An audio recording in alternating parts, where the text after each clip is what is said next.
The restaurant sparkled like a jewelry box. Crystal glasses caught the light from golden chandeliers. Soft music floated through the air. Outside the tall windows, Milan glowed with 1,000 city lights. Inside, rich people laughed and clinked their wine glasses together. This was Bella, the fanciest restaurant in all of Milan. Only very important people could get a table here. Tonight, the most important table belonged to Adrian Valley. Adrian sat like a king in his perfectly ironed suit. He was 42 years old, but his hair was still dark and thick. His watch cost more than a car. His shoes shined so bright you could see your face in them. When he smiled, it looked perfect, but his eyes stayed cold like ice. To the deal! Adrian raised his glass high. Tomorrow, we own half the trucks in northern Italy. The men around him cheered. They were his business partners, all dressed in expensive suits. Their watches sparkled. Their laughter was loud and confident.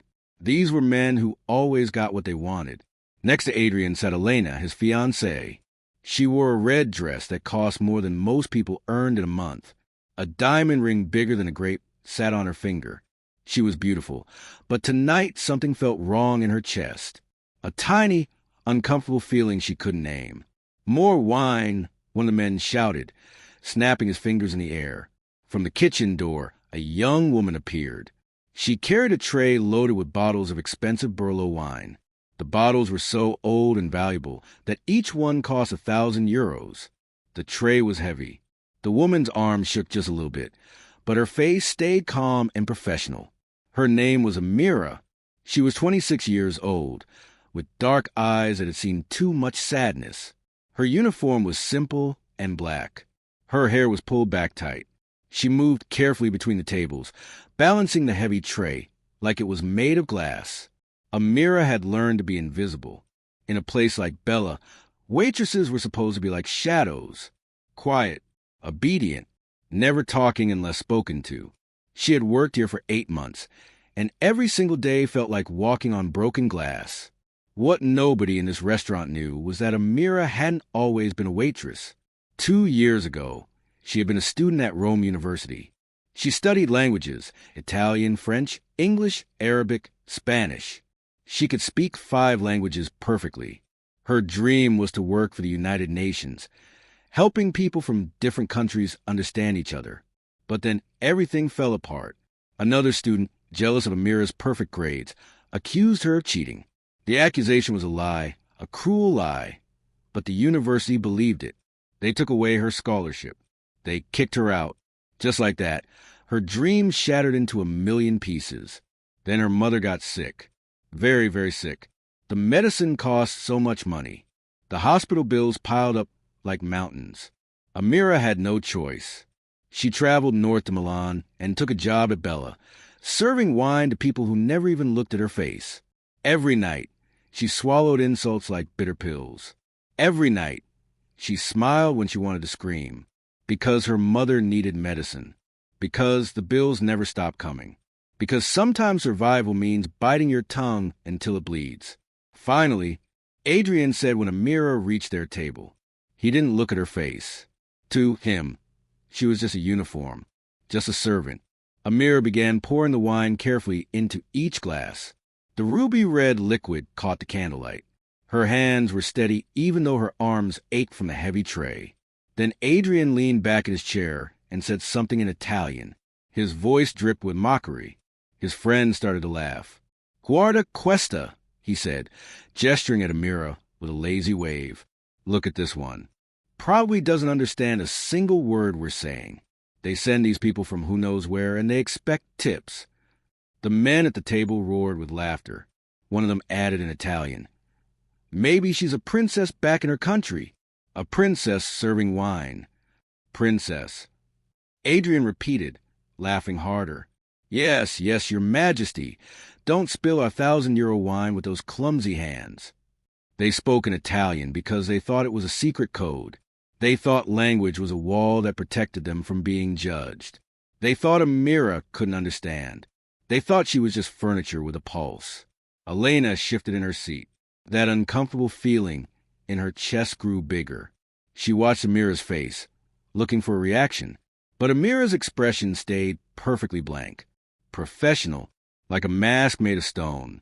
Adrian, Elena said softly, touching his arm. Maybe we should... Should, darling. Adrian waved her off. We're just having fun. She doesn't understand anyway. Amira finished pouring the last glass. She set down the bottle on the table with a soft click. For just a moment, she stood perfectly still. The entire restaurant seemed to hold its breath, though nobody knew why. Then Amira looked directly at Adrian Valley. Her dark eyes met his cold blue ones.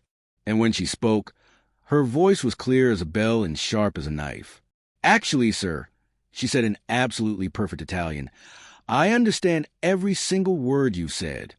The table went silent. The laughter died like someone had cut its throat. Adrian's mouth fell open. His friends froze with their wine glasses halfway to their lips. Elena gasped. Amira continued, her voice calm but strong. And you're right about one thing. I am not a princess. But I was once a linguistics student at Rome University, top of my class, fluent in 5 languages. I was going to work for the United Nations. She took a small step closer to the table. Her eyes never left Adrian's face. Life pushed me here, to serve wine to people who think money makes them better than everyone else. But here's what you need to know, sir. Your expensive suit doesn't make your words any less ugly. Your wealth doesn't give you permission to treat people like trash. And your arrogance doesn't make you powerful. It just makes you small. The entire restaurant had gone quiet. People at other tables stopped eating. Waiters froze in place. Even the soft music seemed to fade away. Amira's voice grew stronger. Respect is a language too, Mr. Valley. And clearly, it's the one language you never learn to speak.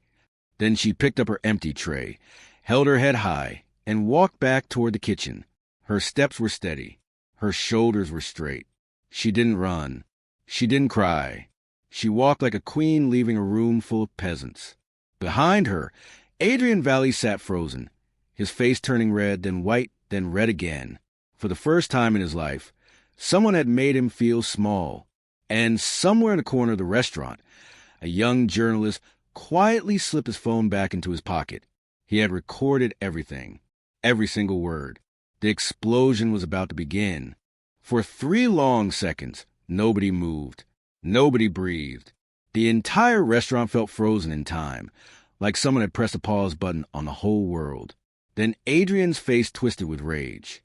He slammed his fist on the table so hard that wine splashed in the glasses like tiny red fountains. The sound cracked through the silence like thunder. How dare S.H.E., he roared, his voice shaking with fury. How dare that? His face turned purple. The veins in his neck bulged. All his perfect composure, all his smooth confidence, shattered like dropped glass. Because for the first time in his powerful life, someone had spoken back. Someone had called him out. Someone had made him look foolish in front of everyone. And Adrian Valley was not used to looking foolish. I want her fired, he shouted, standing up so fast his chair fell backward with a crash. I want her fired right now. Where's the manager? Where is he? Elena sat frozen, her hand covering her mouth. She stared at her fiancé like she was seeing him for the first time. This angry, red-faced man screaming in a fancy restaurant. Was this who she was going to marry? That uncomfortable feeling in her chest grew into something bigger, something that felt like fear. The other men at the table shifted nervously. They had enjoyed the cruel jokes when they thought they were safe, when they thought no one could fight back. But now the joke had exploded in their faces, and they didn't know what to do. From across the restaurant, a short man in a perfect black suit came running.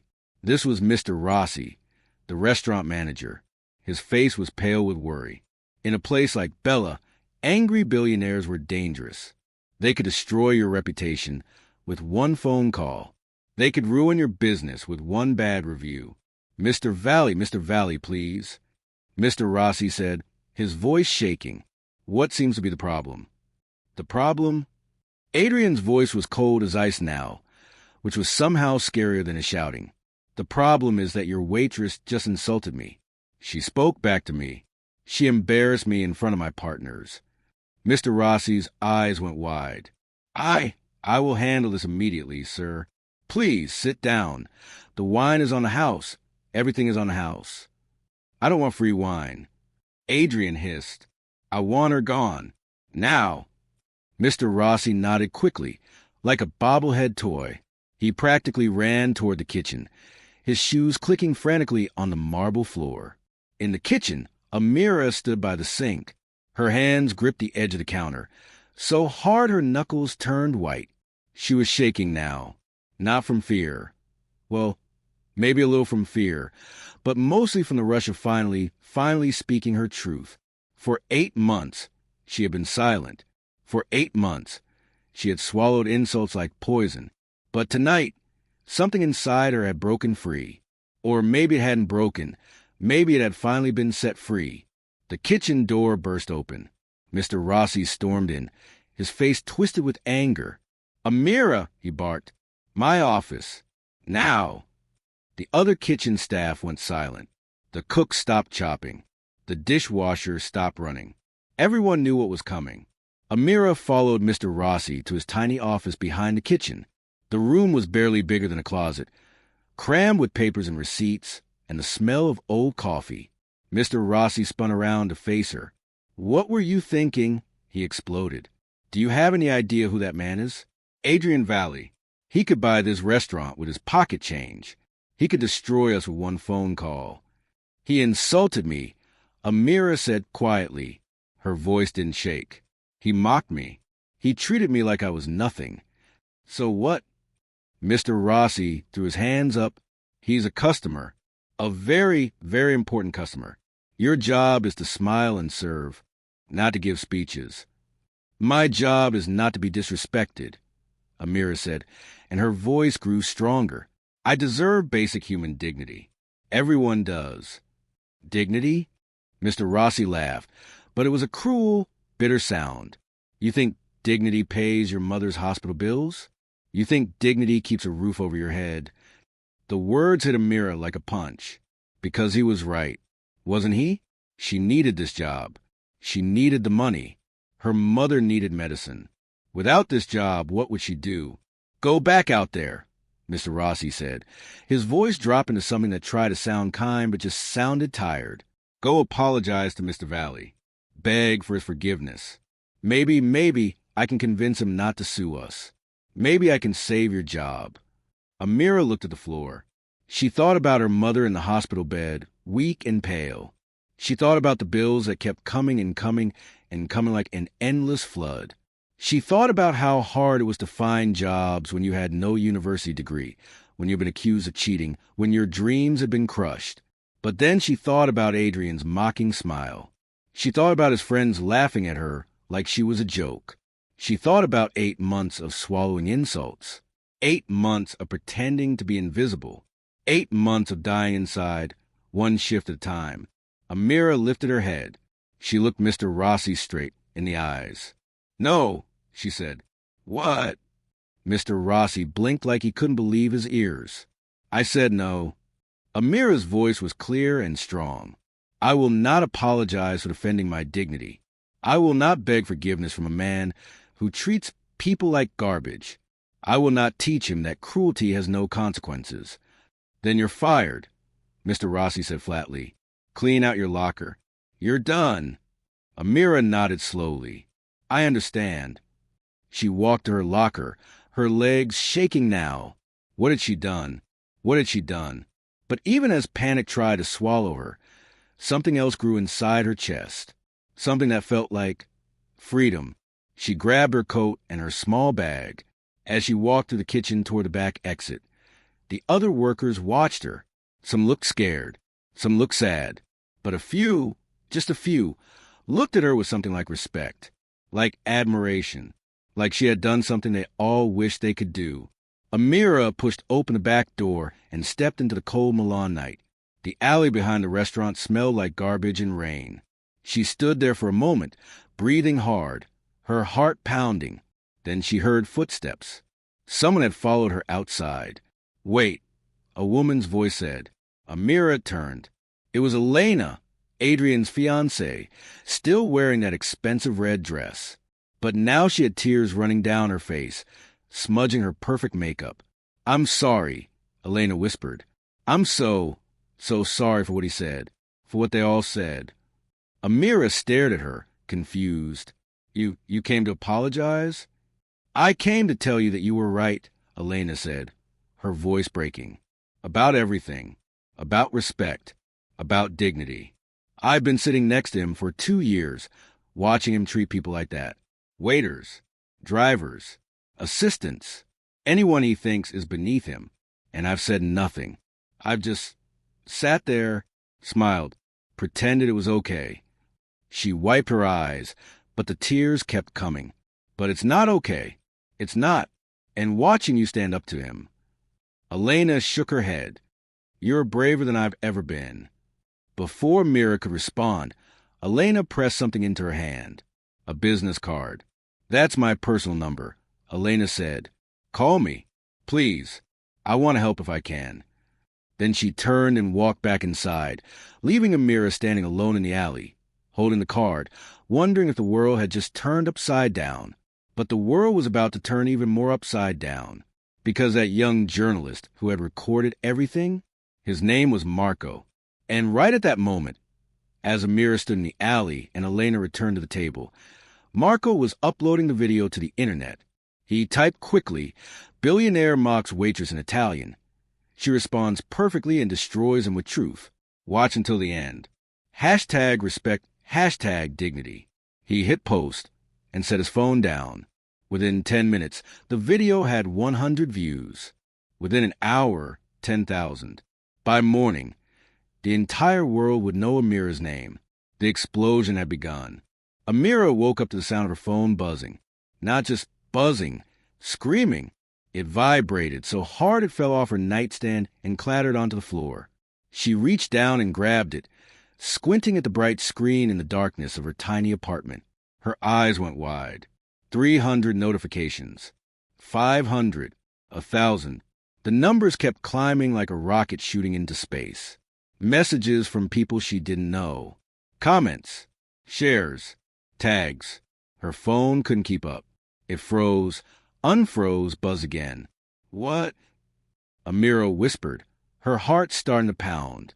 She opened her social media and gasped. The video of last night. Someone had filmed everything. Adrian's cruel words, her powerful response, all of it.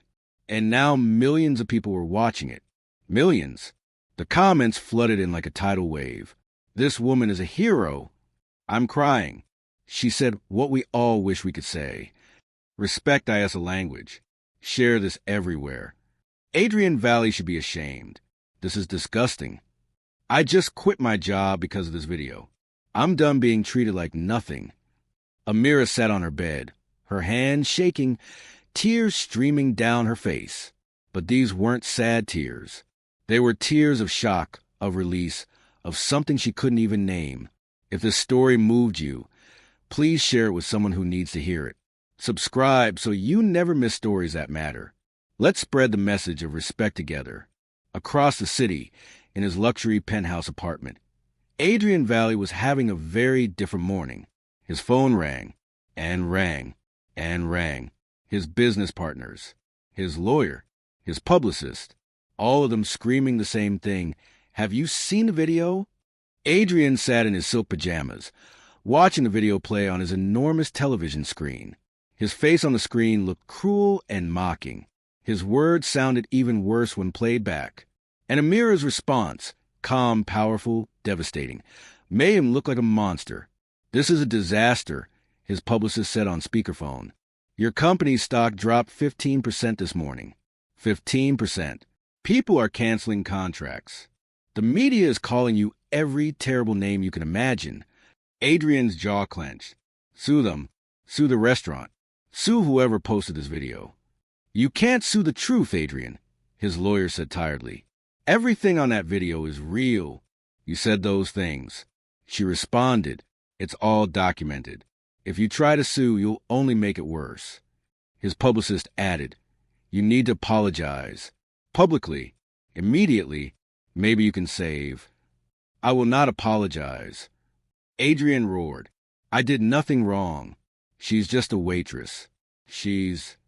Click. His publicist had hung up. Then his lawyer hung up too. Adrian sat alone in his giant, empty apartment, surrounded by expensive furniture and perfect views. And for the first time in his life, he felt completely powerless. His empire, built on deals and connections and reputation, was crumbling like a sandcastle hit by a wave, because the world had learned something important. People don't want to do business with bullies. They don't want to support men who treat others like trash. Money couldn't fix this. Power couldn't silence this.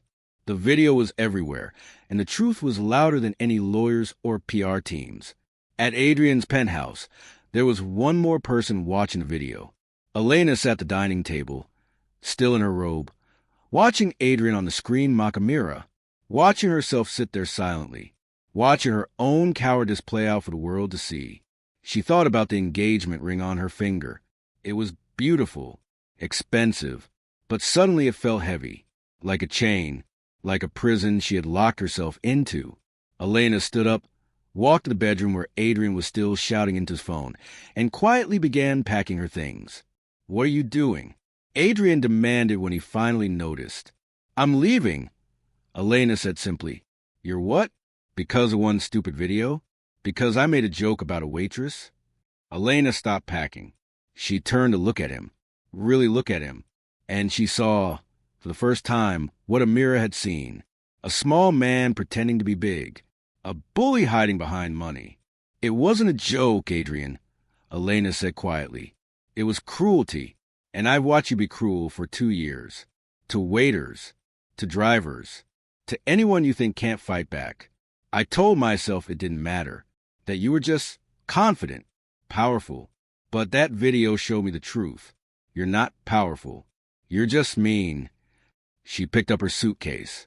"And I don't want to marry mean." She walked out, leaving Adrian standing alone in his perfect, empty apartment. 3 days later, Elena called the number on the business card she'd given Amira.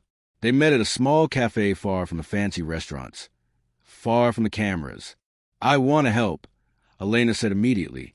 I worked in corporate communications. I have connections.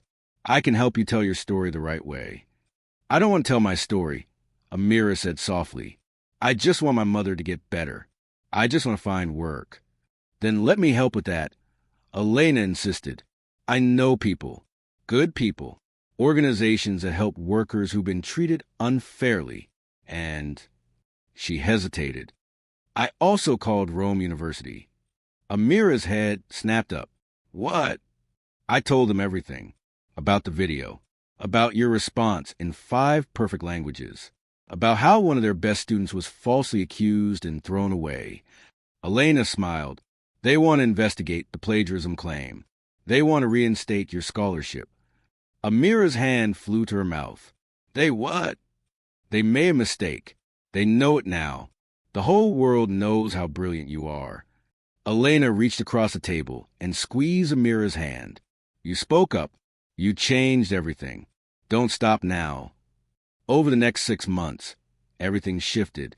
Rome University investigated and discovered that the plagiarism accusation had been completely false, driven by jealousy and poor judgment.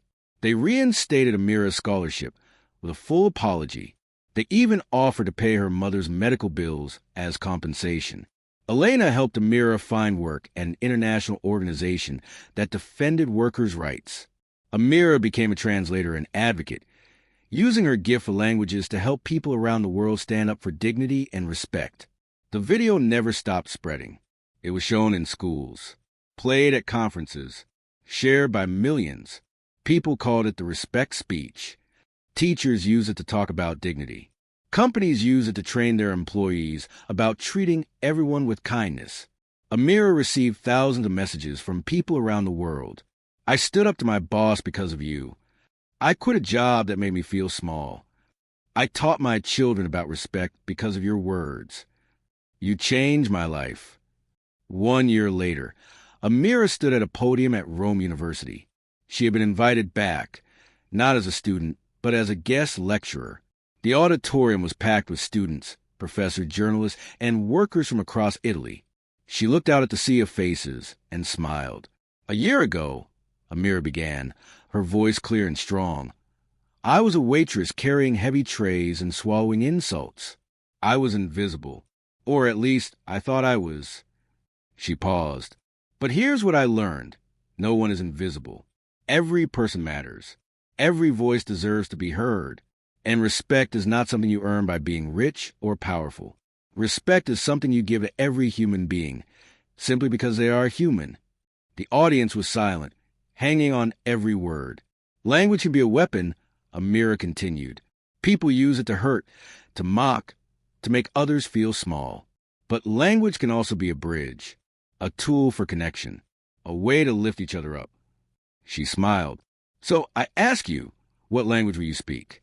The language of cruelty or the language of respect?" The auditorium exploded with applause. People stood up, cheering, some crying. The applause went on and on. In the back of the room, Elena stood clapping too, tears streaming down her face. She had found new work helping businesses create better, kinder workplace cultures.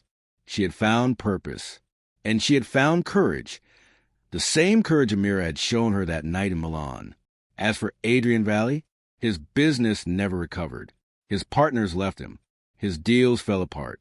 He became known not for his wealth, but for his cruelty. The video followed him everywhere, a permanent reminder that power without respect is nothing. Some people said he eventually learned his lesson. Others said he never changed at all. But it didn't matter anymore, because the world had learned a different lesson from that night. A lesson about dignity, about speaking up, about how one moment of courage can ripple out and change everything. If this story touched your heart, share it with someone who needs to hear it today. Subscribe to keep hearing stories that inspire change. And remember, respect costs nothing, but its value is priceless.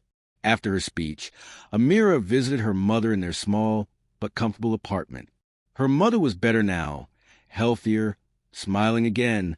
The medical bills were paid. The worry lines had faded from her face. "I watched your speech online," her mother said, pulling Amira into a hug. "I am so proud of you. Not because you became famous, but because you never forgot who you are." Amira hugged her back, breathing in the familiar smell of her mother's jasmine perfume. "I learned it from you, Mama. You always taught me that dignity is not something anyone can take away. It's something you carry inside yourself." That night, Amira sat by her window, looking out at Rome's ancient buildings glowing in the moonlight. Her phone buzzed with another message. Another person thanking her. Another life changed. She thought about that night in Milan, about Adrian's mocking voice, about the choice she'd made to speak instead of staying silent, about the terrifying moment she chose dignity over safety.